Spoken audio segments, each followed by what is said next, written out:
Dumayo naman tayo sa Quezon kung saan dagsari ng mga turista at bisita para makisaya sa Nyugyugan Festival 2023. Yan ang tinutukan live ni Paul Hernandez ng GMA Regional TV, Balitang Southern Tagalog.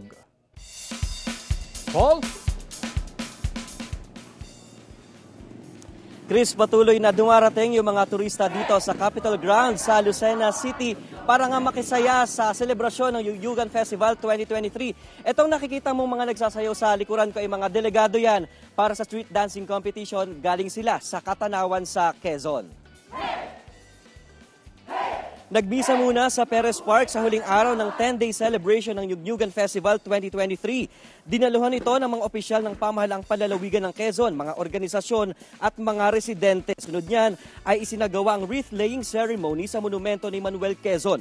Ngayong araw din kasi ginugunita ang ika-145 taong kapanganakan ng itinuturing na ama ng wikang pambansa. Mainit ang panahon ngayon dito sa Lucena City na daragdagan pa ang mga bisitang pumapasyal sa Capitol Grounds na nakikinyugnyugan dito. Ayon sa Quezon Police Provincial Office, simula nang magbukas ang festival noong August 9, tinatayang 180,000 ang dumayo at nakisaya sa selebrasyon. Kahapon ay nagkaroon na ng pre-judging para sa mahigit 20 float entries ng mga munisipalidad sa lalawigan ng Quezon. Sa traffic announcement na inilabas ng provincial government, inaabisuhan ng mga motorista na simula mamayang 1:00 ng hapon ay isasagawa ang road clearing.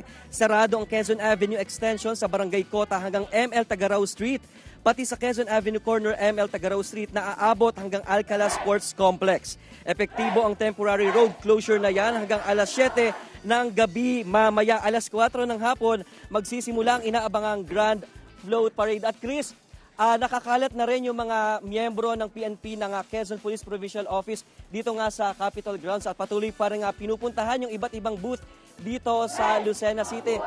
Heto, high energy pa rin yung nararamdaman natin dito na patuloy yung pag-iensayo ng mga sasali sa street dancing competition mamayang hapon. At yan muna ang latest mula rito sa Lucena City. Chris? Ang saya rin sa Quezon. Maraming salamat, Paul Hernandez ng GMA Regional TV, Balitang Southern Tagalog.